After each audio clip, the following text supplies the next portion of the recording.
Hi guys, कैसे हैं आप सब। मैं उम्मीद करती हूँ कि आप सब सही होंगे, ठीक होंगे। हम सब भी ठीक हैं सॉरी। और यहाँ पे आप देख रहे हो पसीना आया है कि क्या है, वैसलीन लगाई है मैंने। स्किन बहुत ड्राई ड्राई हो गई है, पता नहीं क्यों मेरी स्किन ही ख़राब हो चुकी है। क्या कहूँ, चलो कोई नहीं, चलता ही रहता है। वैसे यहाँ पे ना कल से गर्मी हो गई है।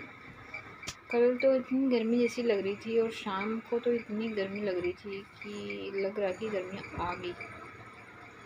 और रात को जाके विंडो खोली। विंडो तो वैसे खुली रहती है, लेकिन काम चलता है तो बहुत शोर शराबा आता है। अभी भी देखो ना बाहर से कितना शोर आ रहा है, तो तब हम बंद करते हैं, करनी पड़ती है। और रात को खुली रहती है क्योंकि थोड़ी ताज़ी हवा, एकदम फ्रेश एयर बाहर से आनी चाहिए।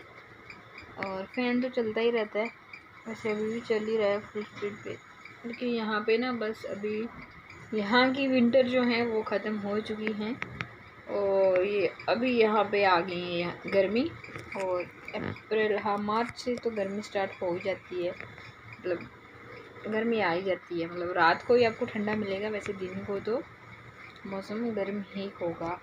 और अप्रैल में तो फुल गर्मी स्टार्ट हो जाती है, दिन और रात एक जैसा हो जाता है। लेकिन हाँ, ये है कि जब ठंडी हवा चलती है ना, और क्योंकि यहाँ समुंदर का किनारा पास ही है, और जब कभी ठंडी हवा चलती है, जैसे अमावस्या पूनम रहती है, तो उस समय ठंडा हो जाता है। ये सुख है यहाँ पे। हवा चलेगी तो बहुत ठंडा ठंडा लगेगा। और अमावस्या, स्पेशली पूनम और अमावस्या पे तो बहुत ठंडा जैसा हो जाता है। और देखो यहाँ पे ये लटक रहा है विंडो में, एक जगह इधर।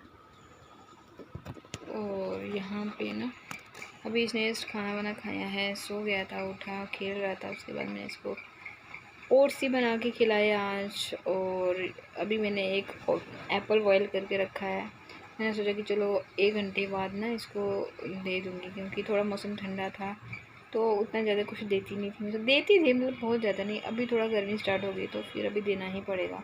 एप्पल हो गया, बनाना हो गया, और रेगुलर ही इसको कंटिन्यू करना पड़ेगा, क्योंकि गर्मी हो जाए तो बच्चा पानी भी उतना नहीं पीता है। अभी कितना है, 2 बार तो पानी पीता है। तो अभी क्या है, जब छोटा है, जब बोलने लगेगा, खुद से मांगेगा तो अलग चीज़ है। जब तक वो मांगता नहीं है तब तक तो थोड़ा खुद से ही बहुत ज़्यादा केयर करनी पड़ती है। तो बस यही है, और कुछ तो है नहीं है। और यहाँ पे हम फुली फ्री हो चुके हैं दोनों। अभी इसने, रुक जा थोड़ी देर के लिए, वेट करो थोड़ी देर के लिए। आ गया यहाँ पे, देखो इसको। Hi guys, hi guys, oh my God, hi guys बोल दे। नहीं बोला, चलो ये तो नहीं बोलेगा हाय गाइस, कुछ नहीं बोलेगा। और हाँ, यहाँ पे ना मैं आपको एक बात बताना चाहती थी, बहुत दिनों से मैं सोच रही थी कि मैं बताऊँ। और जब मेरे साथ ये बात हुई थी ना, तो तब मैंने यूट्यूब चैनल स्टार्ट नहीं किया था। आज से हाँ 1 साल होने ही वाला है, आई थिंक अप्रैल मई की बात है। और ये 2 महीने का कुछ ऐसे ही था। तो मैंने सोचा कि अब मेरी जॉब भी नहीं रही है, और अभी मैं जॉब भी नहीं कर सकती हूँ क्योंकि ये छोटा था और मेरा सीज़ेरियन हुआ था। तो मैंने सोचा कि चलो कुछ देखते हैं, कुछ ऐसा, कुछ अर्निंग का सोर्सेस जो हैं कुछ मिल जाए घर बैठे बैठे। और यहाँ हम पहले रहते थे ना रेंट पे, वहाँ पे एक सिस्टर रहती थी। उन्होंने मुझे बताया कि आप ऐसे करो। मैंने एक बार ऐसे हाँ, मैंने ऐसे ही फ़ोन किया था उनको, कहाँ से नंबर लिया मुझे नहीं पता।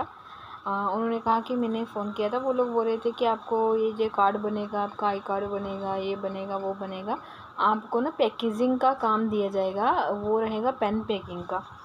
तो उन्होंने कहा कि मेरा तो कार्ड भी बना था, आई कार्ड बना था। उसके बाद वो लोग बोल रहे हैं आपको 600 रुपया पेमेंट करना होगा, तो हम आपको जो जितना भी पेन का जो रहता है ना, जैसे भी पेन जो पैकिंग के लिए वो सामान देगा, प्रोडक्ट रहेगा, वो दे देंगे। तो उसने 600 रुपया पे किया। बोली हाँ, मैंने 600 रुपया पे किया। फिर उसके बाद बोल रहे हम आ रहे, नहीं 600, हाँ किया था उसने, हाँ किया था उसने, बोला तो आ रहे हैं हम लोग, तो आप लोग वेट करो, हम आ रहे हैं, रास्ते में। तो उन्होंने मुझे कहा कि आप घर बैठे हो तो चलो एक बार आप भी ट्राई करो, तो चलो अगर ये ऑप्शन हमको मिल जाता है तो अच्छा है। मैं भी घर पे रहती हूँ तो ऐसे ही काम अगर घर पे बैठे मिल जाए तो अच्छा है। मैंने सोचा चलो ट्राई करते हैं। मुझे लग तो नहीं रहा था, लेकिन हाँ एक दिन बैठे बैठे ऐसे मैंने यूट्यूब पे देखा मैंने वहाँ पे आ गया। और वहाँ पे उन्होंने बताया कि पेन पैकेजिंग का काम घर बैठे घर बैठे हाउस वाइफ कमाओ 300 सॉरी 30,000 40,000 50,000। वो तो मुझे लगा कि 30,000 40,000 तो मुझे लग नहीं रहा है। हाँ मुझे लगा कि चलो 10,000 15,000 भी कमा लेंगे तो बहुत है, इनफ है घर खर्च के लिए। चलो दूध ही आ जाएगा घर से, घर का इतना ही बहुत है। तो मैंने सोची चलो ट्राई करते हैं। वैसे वो भाभी जो थी वो भी बोल रही थी, तो उन्होंने भी ट्राई किया था, लेकिन आगे हो सकता है क्या इशू आ गया, उन्होंने खुद मना कर दिया जो क्या हुआ। तो उन्होंने मुझे बोला था कि आप एक बार बात करके देखो, ये काम तो यहाँ पे चलते रहते हैं, आप एक बार पूछो क्या है। तो फिर मैंने यूट्यूब से वो नंबर उठाया और मैंने डायरेक्ट उनको कॉल किया। कॉल करने के बाद उन्होंने बोला कि हाँ आप अपना व्हाट्सअप नंबर इसी पे चलाते। व्हाट्सअप नंबर जैसे मैंने कॉल किया ना उनको, तो तुरंत उन्होंने मुझे एक ऑडियो भेजी। अपना मतलब शायद वो जो पेन पैकिंग का काम रहता है ना, उनकी ऑडियो उन्होंने कॉपी की थी। आपको ये करना होगा, करने के लिए आप हाँ आपको इतना इतना ये है, कुछ ऐसे ऐसे उन्होंने ऑडियो भेजी एक छोटी सी। तो मैंने सुना वो। तो फिर उन्होंने बोला कि आप अपना आधार कार्ड और एक फ़ोटो भेजो। और आधार कार्ड शायद, हाँ आधार कार्ड अपनी डेट ऑफ बर्थ तो उस पर रहती है आधार कार्ड पे, और अपना एक फ़ोटो भेजो। तो हम आपका आई कार्ड जो है वो प्रोसेस के लिए डाल देते हैं, तो उसके बाद ही आपका आगे का काम होगा। तो फिर मैंने अपना आधार कार्ड तो भेजने का मन नहीं कर रहा था, लेकिन रिस्क ले लिया मैंने। फिर मैं सोचा चलो मेरे अकाउंट में तो कुछ है ही नहीं है, अगर होगा भी तो आधार कार्ड से ये लोग क्या करेंगे। चलो कोई नहीं, रिस्क लेते हैं, एक देखते हैं सच है या फेक है। तो फिर मैंने उनको आधार कार्ड भेजा कैसे तैसे करके, बहुत बड़ा दिल करके, और एक फ़ोटो भेजा। उन्होंने बोला कि आपको 600 रुपया पेमेंट करनी होगी, इसकी जो फ़ी है वो कार्ड बनेगा आपका 600 रुपया है, और उसके बाद आपका प्रोसीजर आगे स्टार्ट हो जाएगा, क्या प्रोसेस है। तो फिर मैंने उनको पूछा भी, 2 से 3 बार पूछा मैंने, 600 ही देना होगा ना, इससे ज़्यादा कुछ एक्स्ट्रा तो नहीं देना है, बाद में आप बोलो ऐसा मुझे ये देना है वो। क्योंकि मैंने तो ये तो मुझे पता था कि 600 उन्होंने भी दिया था, वो बोल रहे थे। तो उन्होंने बोला नहीं नहीं आपको 600 ही पेमेंट करना होगा, आपको इतना ही पेमेंट करना है, आप इतना पेमेंट कर दो, ये हमारा पेटीएम अकाउंट है, आप इस पे अकाउंट पे ट्रांसफ़र कर दो, और उसके बाद आगे का जो काम है वो आपको मिल जाएगा, और आपको जो भी प्रोडक्ट है वो मिल जाएगा, आप आराम से बैठ के पैकिंग करने में। ठीक है। तो फिर उन्होंने बोला कि एक्स्ट्रा चार्जेस कुछ नहीं लगेंगे, उन्होंने बोल दिया क्लियर। उसके बावजूद ठीक है, मैंने उनको 600 पेमेंट किया, मैंने ये भी रिस्क लिया। मैंने सोचा चलो ये भी रिस्क लेके देखते हैं, 600 रुपये चलो कोई बात नहीं, उन पे 600 ही जाएगा, सच क्या झूठ क्या जानना तो ज़रूरी है ना। तो फिर मैंने 600 पेमेंट किया। तो फिर उसके बाद मुझे एक दूसरे नंबर से कॉल आता है, दूसरे नंबर से कॉल आ रहा है, बोले कि मैडम हम रास्ते में हैं। पहले उन्होंने मुझे ये भी पूछा आप पढ़े लिखे हो, कितनी पढ़े हो क्या नहीं, क्या मतलब मेरी क्वालिफ़िकेशन उन्होंने पूछी कि बोला हाँ मैं पढ़ी। मैंने उनको नहीं बताया कि मैं पढ़ी हूँ, मतलब मेरी क्वालिफ़िकेशन क्या है मैंने उनको नहीं बताया। तो मैंने बोला कि हाँ हाउस वाइफ हूँ, बस कुछ नहीं, घर पे ही रहती हूँ, घर पे घर का काम करती हूँ, कुछ नहीं है, जॉब अब कुछ नहीं करती हूँ मैं, क्वालिफ़िकेशन भी मेरी कुछ नहीं है ख़ास। तो बस यही पूछ के उन्होंने, तो फिर उनको पता लग गया कि शायद ये घर पे ही रहती होगी, ऐसे ही फंस जाएगी हमारी बातों में, तो चलो हमारा काम निकल जाएगा। ठीक है। तो उसके बाद क्या हुआ, उसके बाद आगे क्या हुआ कि मैं बार बार उसकी तरफ देख रही हूँ, उसने यार पोटी कर दी है तो मुझे जाना ही पड़ेगा सॉरी। तो बस वही देख रहे हैं, अभी थोड़ा टाइम लगेगा उसको, शायद हो गया है जब कंप्लीट उसका क्या है। तो फिर वो लोग रास्ते बोले कि हम रास्ते में, आप फटाफट आपको 2200 पेमेंट करना है। तो हम लोग सामान लेके आ रहे, भाई ये किसका 2200। बोला कि जी आपका ना, आपको बताया नहीं है, आपका जो आई कार्ड भेजा उन्होंने, मैंने नहीं भेजा।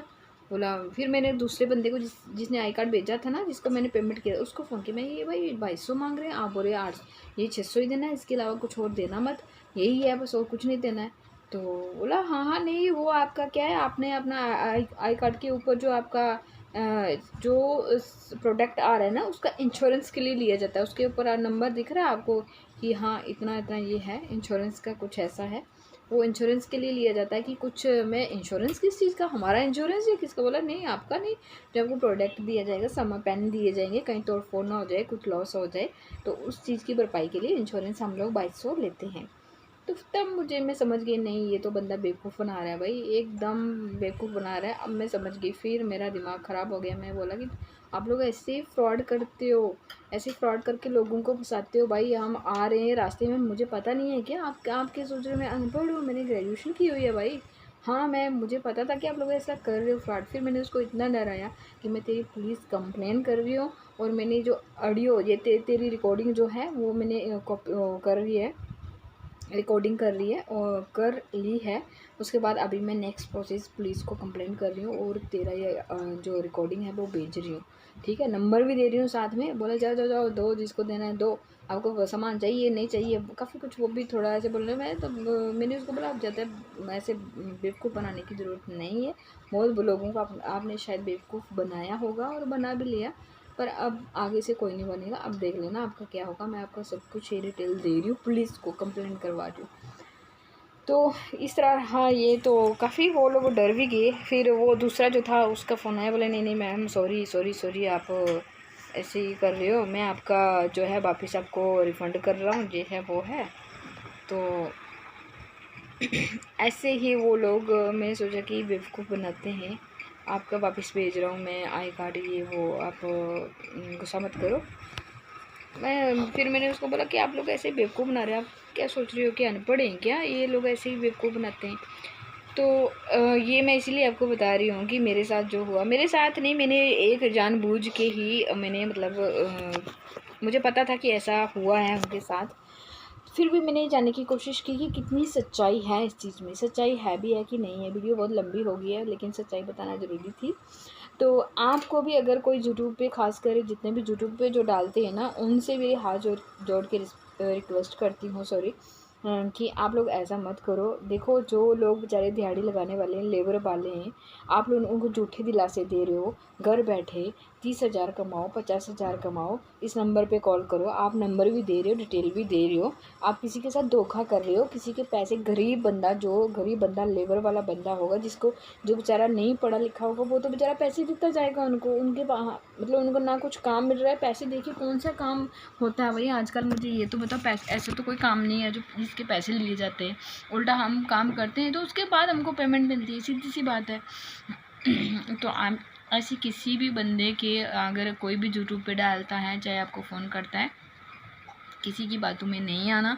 यूट्यूब वाले भी जो हैं, मैं सबके लिए नहीं बोल रही हूँ, जो ऐसा डाल रहे हैं उनके लिए बोल रही हूँ, आप किसी को बेवकूफ़ मत बनाओ ऐसे। खासकर यार गरीब लोगों के साथ आप ऐसा कर रहे हो, आपको थोड़ी शर्म आनी चाहिए यार। किसी गरीब का जो, मैं तो 600 में पता है उसका घर का कम से कम सब्जी आ जाएगी, उसका आधा राशन तक आ जाएगा, एक गरीब लेबर बंदा जो होगा। आप गरीबों के साथ ऐसा कर रहे हो, क्या भगवान आपको अच्छा देगा क्या? आप 2-4 व्यूज़ के लिए आप ऐसा कर रहे हो, कुछ नहीं मिलने वाला है आपको। ये व्यूज़ आपके आज हैं, कल नहीं है। पैसा आज आ रहा है, कल आपको उतना निकल जाएगा, लेकिन आप किसी गरीब के साथ ऐसा मत करो, वरना भगवान आपको कभी माफ़ नहीं करेगा यार। आप अपने यूट्यूब चैनल चलाने के लिए, बहुत अच्छा चलाने के लिए ऐसा कर रहे हो, उससे आपको कुछ नहीं मिलेगा। हाँ कुछ अच्छा डालो, अच्छा डालो जो किसी के काम आए। कौन विश्वास करेगा यूट्यूब पे? कोई करेगा? अगर आप ऐसा कर रहे हो, आप 1 जन 2 जन ऐसा कर रहे हो, किसी और यूट्यूबर पे कोई बंदा विश्वास करेगा? कोई नहीं करेगा। आप सच में बताओगे ना, वो कहानी हो जाएगी शेर आ गया, शेर आ गया, लास्ट में शेर आ गया, खा गया, किसी ने विश्वास नहीं किया और कोई गया भी नहीं, ठीक है? तो ऐसा मत करो, किसी को बेवकूफ़ मत बनाओ, किसी की भावनाओं के साथ खिलवाड़ मत करो, और बहुत ही तोड़ रहे हो आप किसी के साथ ऐसा करके, ठीक है? तो ऐसा मत करो किसी के साथ, कोई टूटे और आपको बद्दुआ दे जाए, वो बद्दुआ आपको 100% लगने वाली है, ठीक है? ऐसा मत करो। और आप लोग भी थोड़ा सतर्क रहिए। किसी के साथ, अगर किसी का भी यूट्यूब पे ऐसा कोई नंबर डालता है ना, लाखों कमाओ और 30,000 कमाओ, 50 कमाओ, ऐसे भाई 30-40 हज़ार ऐसे कोई कमा ही नहीं सकता है भाई। यूट्यूबर जो है वो भी बहुत मेहनत करते हैं, तब जाके इतना पैसा कमाते हैं। ऐसे आसानी से कहीं से भी पैसा नहीं आता है, ये सट्टे वाला काम तो है नहीं है, आपको खाली बेवकूफ़ बनाते हैं, ठीक है? आपको अपनी समझ का सहारा लेना है। पूछो किसी से तो काम अगर आपको करना है तो कहीं पूछ के करो किसी से, जहाँ आप फंसो ना, पैसा आपका ना जाए, ठीक है। तो ये इन्फॉर्मेशन आज के लिए मैंने काफ़ी दिनों से सोच रही थी इन्फॉर्मेशन दूँ, लेकिन नहीं हो पा रहा था। और आई होप कि ये वाली इन्फॉर्मेशन आप सबके बहुत काम आएगी, और आप सबको भी ऐसे जो बड़े बड़े ठग लोग हैं, ठगने वाले हैं, उनसे मतलब हेल्प मिलेगी कि आपके साथ ऐसा ना हो। तो बने रहिए चैनल में, आप सबको क्या बोलूँ। और अगर ये वीडियो पसंद आए प्लीज़ कमेंट्स, शेयर, लाइक ज़रूर कीजिए। कमेंट्स ज़रूर कीजिए कि आपको ये वीडियो कैसी